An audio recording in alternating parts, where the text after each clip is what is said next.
A traditional Christmas party in many outports in Newfoundland and Labrador surely involved music. This land and sea story from Job's Cove back in 1984 captures the fun and festive spirit. There'd be those who could play instruments and those who could carry a tune. If you weren't a musician or a singer, you'd better get up on the floor for a scuff. And if all three were beyond your talent, you might entertain the crowd with a recitation, just the way Ray Johnson encouraged Francis Colbert to do. Well, Francis, I think it's time for you to do a good recitation. What about Job's Cove Rock? Yes, I'll try that. There's a fishing spot called Job's Cove Rock, and it lies in Conception Bay. Men fished its shoals, God rest their souls. They are long since passed away. Christmas time recitations aren't so common anymore. But there are some still keeping this part of our culture alive. I knew if I were to get a tree before the break of Christmas, I'd had to keep on driving till I crossed over the isthmus. We gathered them together in Petty Harbour for a celebration of the spoken word. Karen Ennis, Harry Ingram, Dave Padden, and Dave Penny.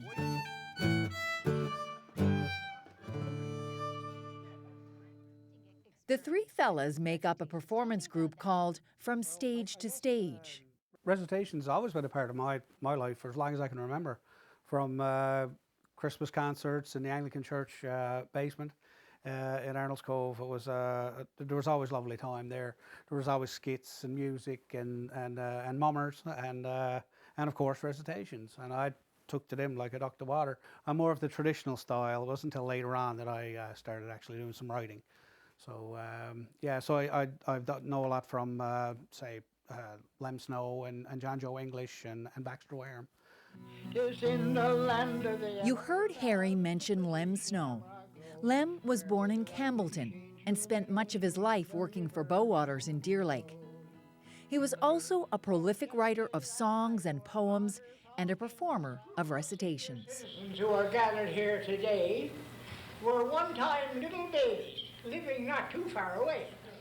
Harry Ingram loves to perform Lem Snow's work.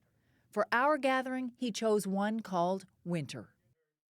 When the birds have flown to a warmer clime and the day gets dark before it's time, when the sun comes up for just a little while and you have to burn coal or imperial oil, then for added warmth you'll plug the heater as you anxiously gaze at the racing meter.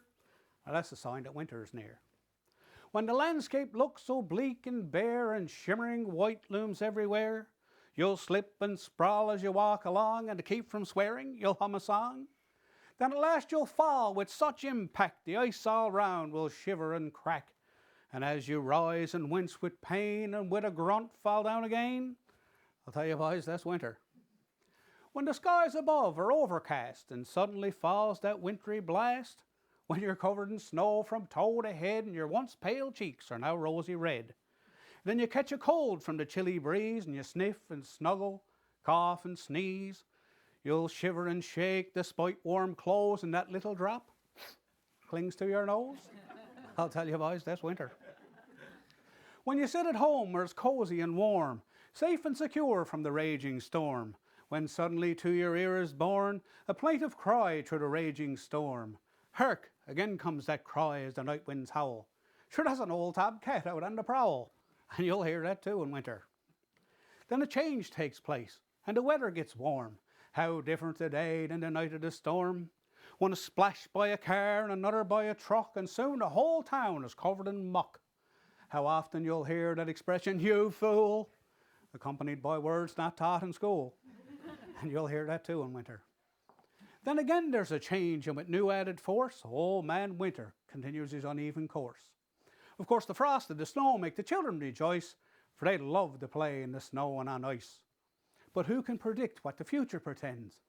So let's all be happy and nice to our friends. A few months from now we'll have bright sunny skies and lots of warm weather and millions of flies. And that won't be winter. Thank you. More Christmas recitations when we return.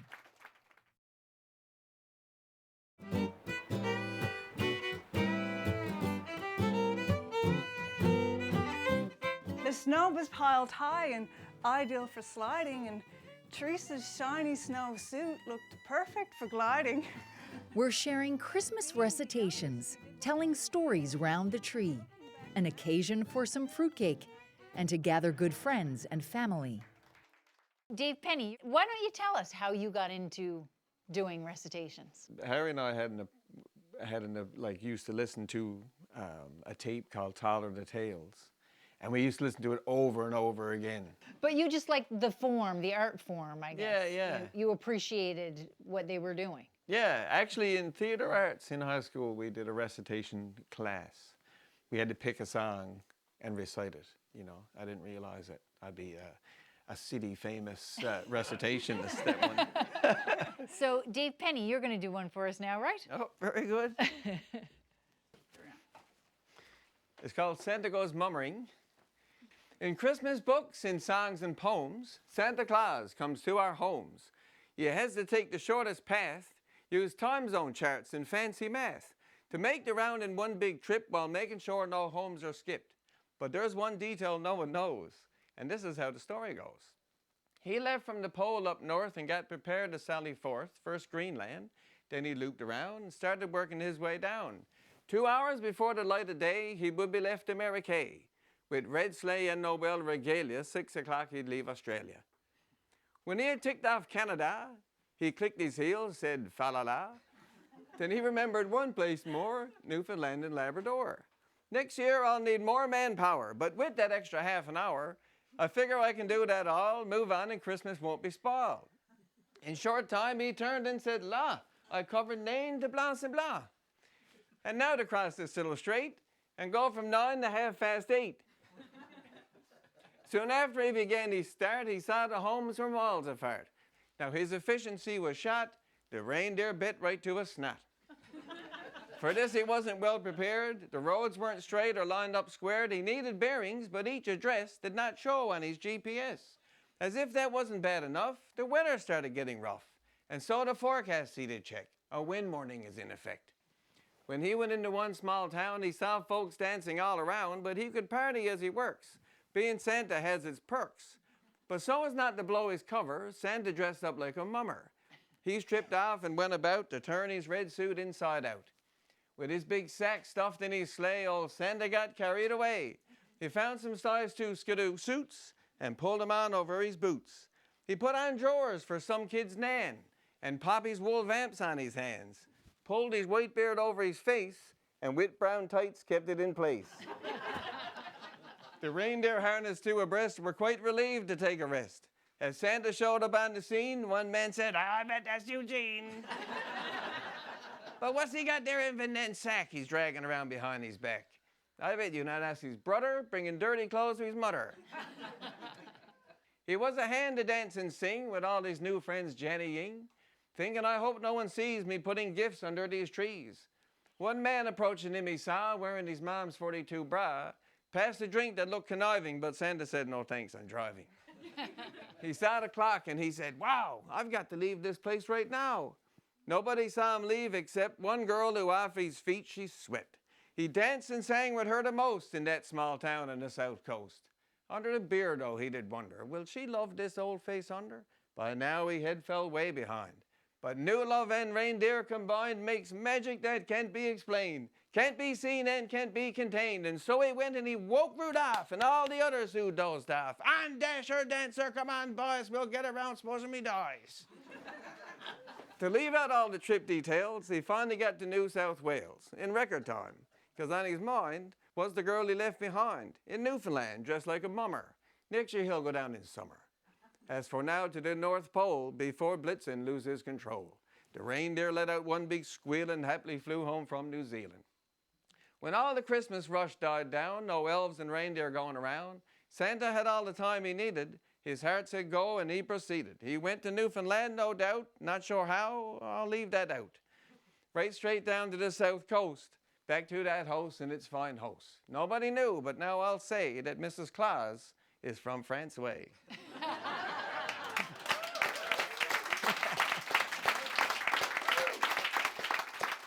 Dave Padden didn't grow up hearing recitations in Northwest River, and didn't encounter the tradition on the mainland where he worked for 20 years. But when he moved home to Newfoundland and Labrador, he was inspired to put pen to paper. Within about a few months of moving back to St. John's in 2005, something like that, I'd written my first one based on a radio interview, on CBC radio actually. And I don't know, it just dropped out of the sky on me, I think. I can't explain it, how it suddenly occurred to me. And now I've written 60. Really? They seem to keep coming. Yeah. So I hope the well doesn't go dry, but I don't know how it got started. Okay, this is called Christmas Tour. It's the first one I ever wrote, about a hopeful Newfoundlander who goes out west looking for a better life, has a few adventures. 'Twas the night before Christmas, and all through the plain, all the faces were gloomy and showing the strain of heading back west and a Christmas away from the family in town and a crowd round the bay. But down in the hold there was one happy face on a fellow so glad to be leaving this place, a fat little tur who'd been shot at, you see, so many times he decided to flee. But not being known as the world's greatest flyer, he thought he'd hitchhike on one that went higher. When she lands too, I don't really care. It gotta be better than hanging around here and trying to avoid a load of lead shot just to finish me days in a cast iron pot. All the way to Toronto, he laughed his head off. When they opened the door there, he wouldn't get off. It don't look like much, and all hands is vexed. I think I'll buy it on this one, see where she pitched next. Well, 4 hours later, they opened the door. He thought it was safe, so he went to explore. An aerial survey had him feeling so grand, just a few oil rigs and lots of nice sand. He thought he had stumbled on heaven, yes, sir, till a voice from below bawled, "Lord Jesus, a tur!" Well, it didn't take long before word got around and the heavy artillery started to pound. Our poor little tur felt a strong deja vu. My cripes, that's the crowd out from Harbour Lake Hoo. Of all of the flights he could jump on, you see, he jumped on the one out to Fort McMurray. So he dodged and he wove as the ground fire grew, and he couldn't quite figure out just what to do. Well, just then it struck him. No, not the lead shot, but a scheme to avoid the cast iron pot. "Their plans for roast tur, I think I can spoil them, if the SPCA here will grant me asylum." Outside of the shelter, there gathered a crowd of hungry Newfoundlanders. I know it ain't that loud. They had all the gear for their supper plans, tubs of salt beef, fresh spuds and jams. One porty grey fellow, known only as Bert, said, "Send out the tur, and no one will get hurt." Well, the high-level talks that started next morning would soon overshadow talks on global warming. Harper and Williams arrived on the scene. Tony Blair and the Clintons came as a team. The international press recorded the drama of the first real test for Barack Obama. And after months of these talks came a deal of a sort, and the tur flew off home with an Air Force escort. So all hands was in town with not much to do. They turned their attention to some other issues. Middle East peace, and a nuclear arms pact, and a purity factory to be built in Fort Mac. So now our fine little tur spends his time on the funks, or he goes out to feed by the rocks and the sunkers. He tells all his buddies of his journey so queer. "I tell you, boys, we're better off here. The humans are certainly an awful stunned lot. I'm not even a tur. I'm a black guillemot."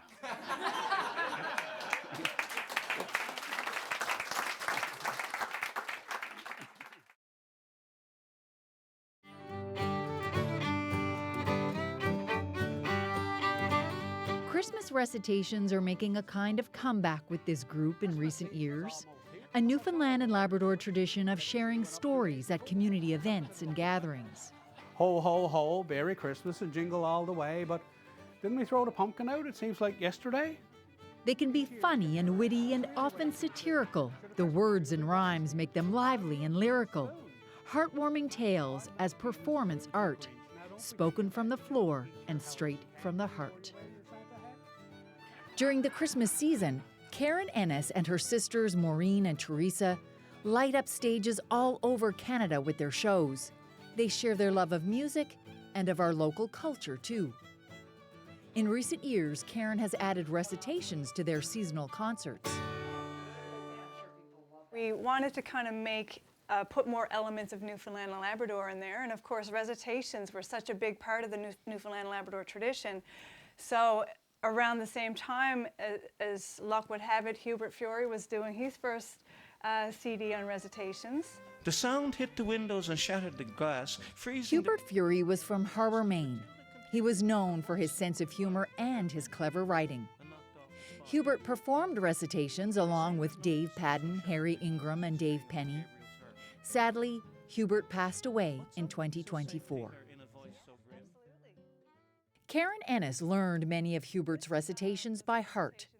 One of her favorites is a sentimental story Hubert wrote for the Ennis sisters about Christmases past. It's called The Way It Was. If I could have one Christmas wish, I'd ask Mr. Claus for just one Christmas back in time. Christmas the way it was. The laughter and the warmth, Mom and Dad and us sisters three, and all those times we spent together decorating the Christmas tree. On Christmas morn, we'd race downstairs, and you could not contain our joy to see our stockings bulging with goodies and a toy. A toy, but such a special toy. Perhaps a doll, or maybe a book. But to light up our eyes on Christmas morn, one toy was all that it took. And then Christmas dinner, all the warming smells that settled around the table. Gather around and say family grace. Eat all that you were able. Roast chicken, turkey, ham, and if that wasn't quite enough, Mom always had fruitcakes for dessert. And of course, the figgy duff. And then after dinner, you'd clear away. Well, that's if you had the chance, because that's when people started coming in and someone was gonna dance. Friends and relatives, it didn't matter. They came from everywhere and they filled up all the space that you had. Every day bench and every chair. And the house would ring with laughter of that little happy throng. Someone would get an accordion out and someone else would sing a song. Or we'd all sing songs together. Christmas carols, both old and new. Recite, step dance, or do an old-time set. Whatever you wanted to do. And there'd always be some tipsy soul to sing an all-time song, loud enough to raise the roof and be 40 verses long. And then there was the time old Tom came in and, well, he had more than 3. He tried to dance with these rubbers on and fell straight into the tree. But things don't happen like that today. It's not the way that it used to be. Sure, there's music in the stores and there's gifts under the tree, and we still search for that perfect present, but no matter what the cost. And I sometimes wonder as I look around if something has been lost. The buying and the purchasing, the hectic, frantic pace, and the signs of worry and concern on every shopper's face. How often do you hear that it's madness when you meet them in the streets? They're just so caught up in hurrying to the stores that there's barely time to greet. And you have to be invited now before you enter in. To visit unannounced would be some kind of sin. And you have to take your shoes off before you touch that varnished floor, and sometimes it's just as cold inside as outside those freezing doors. Is it possible to bring it back to the way that it used to be, when it wasn't just about the stuff and the amount of gifts under the tree, when friends and relatives gathered around in a friendly, chatty way, without the smartphones and the texting and all that technology of today, and when every stranger that passed by was welcomed at your door, and a child was happy with one toy and didn't crave for more, And when candy canes and oranges were few and far between, and you believed in Santa and angels, even though they were never seen. And then I think, bring it back. Well, Christmas is right here, and the child will come to us again as he's done so every year. And we still have those who are with us now to gift and love and share, and we still have all those reasons why we should love and hope and care. So maybe my wish for the way things were isn't silly after all. Aren't kindness, forgiveness, patience, and love the things that we most recall? And aren't they still within us, ready to shine and glow? Christmas can be the way that it was. We just have to make it so.